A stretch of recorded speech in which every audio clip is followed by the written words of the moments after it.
Hi, I'm Marissa Bode, and this is Behind the Easel.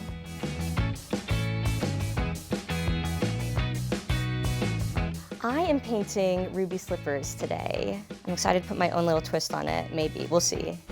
It's a much more mature, emotional journey about the consequences of the hard choices that you make. Nessa definitely shifts from the first film to the second film. When it comes to taking on the darker side of Nessa, I feel like that's where I really got to play. Of course, like, I put my heart into the first film and Nessa in the first film, but I think there's a lot more places to reach as to why Nessa ends up the way that she is. So I journaled a lot as Nessa and in her mindset, and definitely did my best to try to fill in a lot of the blanks that weren't written in the script already. At the beginning of the film, you see her in the governor's mansion, the setting itself, and just like her in general, and the control she has in the room. It just feels very cold in a lot of ways. And of course, Nessa in the first film is a lot more bubbly and just like hopeful. As an actress, you have to have some sort of, obviously, empathy for your character, which I definitely have, and I would not recommend taking all the actions that Nessa does. I will say I fundamentally understand it, not just as a human being, but especially as a disabled person, how her heart and the place that her heart goes to ends up in the way that it does, and where her actions, although I don't agree with all of them, where they end up taking her as well. Oh, Nessarose, don't you worry. I'm here. Now, you want to see something amazing? Yeah.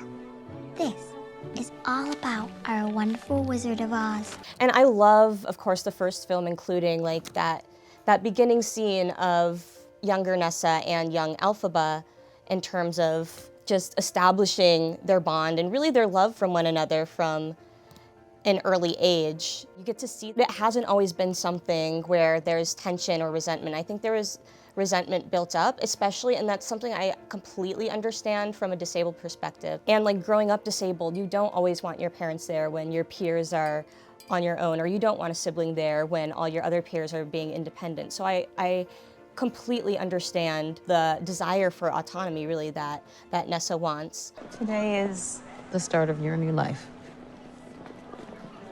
New friends, new books. I'm excited for you. I'll miss you. No, you won't. You'll be having too good a time.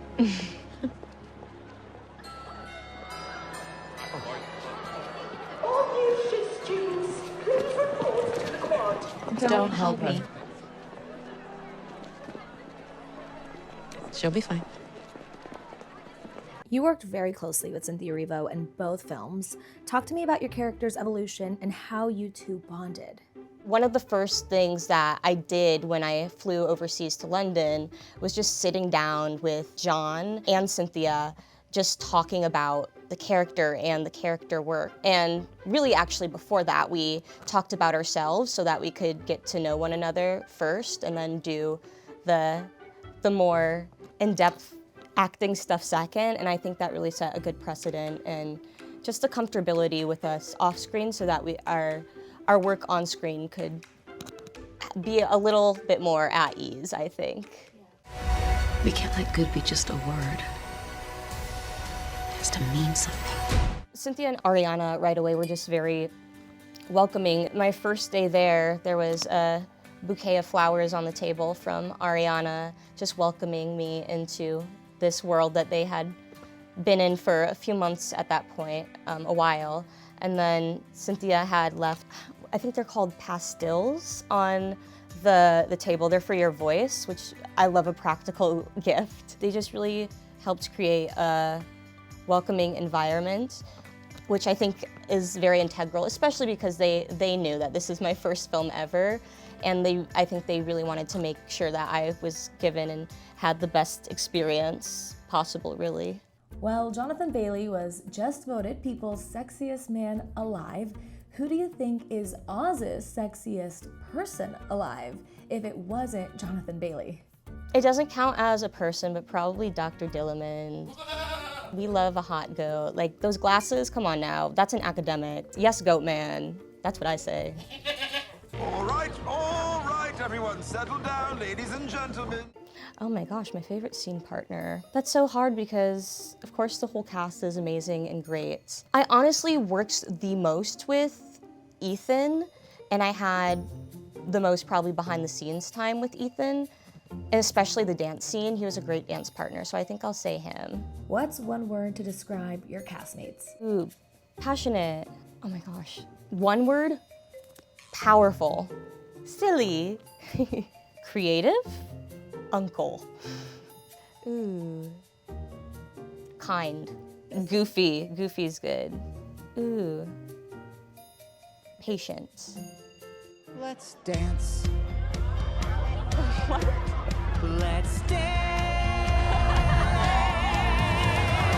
Your casting as Nessarose was historic. You are the first actress who uses a wheelchair to play her. Is there an encounter that you've had with the fans since Wicked came out that has really stuck with you? For a lot of kids watching this, it could be their first time really not only seeing a disabled character on screen, but a disabled character or person really in general. I mean, a lot of the time when I'm in public, there's a young child that's taken aback by a wheelchair because they may not see it every day. And so this could be a lot of kids' first introduction to somebody in a wheelchair, period. Just seeing a lot of the reaction from the younger audience has really been cool and very special for sure. I'm so ready to fly. There is a change in Nessarose's storyline in this film. In the Broadway adaptation, her greatest wish is the ability to walk, but in this film, her true desire is to love. Why was it important to change that narrative? I've talked with Winnie Holzman, and in her decision really to change the narrative, which mainly comes from wanting to do right by the community that is represented by a character like Nessa.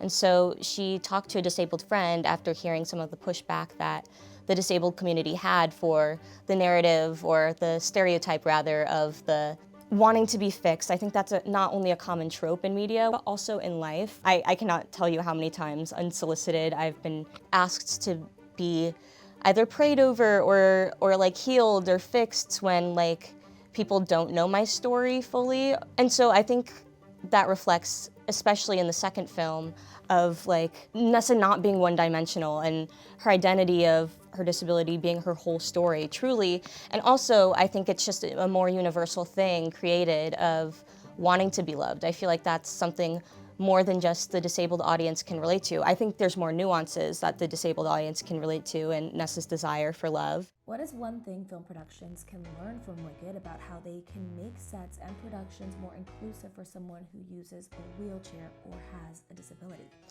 I think the first step is not assuming and not being afraid to ask questions or maybe get things wrong, because that's how change happens. We cannot move forward unless we conquer our fears of getting things wrong, and then correct yourself, then not try at all and leave an entire community behind.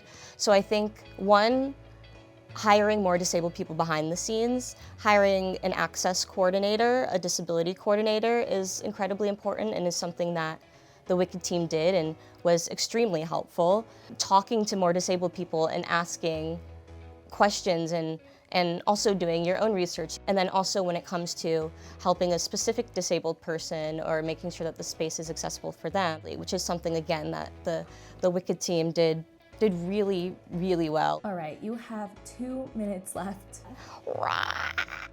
Receiving the Christopher Reeve Award from the Media Access Awards with Easterseals, and especially being given it by my younger self, and truly like who feels like my sister, was just really cool and really special. I'm glad on stage I had the opportunity to not just speak on representation, but beyond just that, because representation, unfortunately, isn't the only thing that will save us and isn't the only thing that the disabled community needs to just exist equitably. I'm really glad that I got the opportunity not just to receive an award, which was so kindly given to me, but also to make sure that the space that I'm in and the audience that I'm honoring and speaking to, especially the disabled community, to know that their voices can and should and will be heard as long as we're in community with one another. All right, it's time to show us your painting. If I had more time, I would have added more color dimension in there, like maybe some blues and maybe some yellows, make it like maybe like in the style of like a Victorian painting, but that's okay. I'm happy with it. Wicked for Good hits theaters November 21st. You can watch the Media Access Awards with Easterseals on PBS and the PBS app.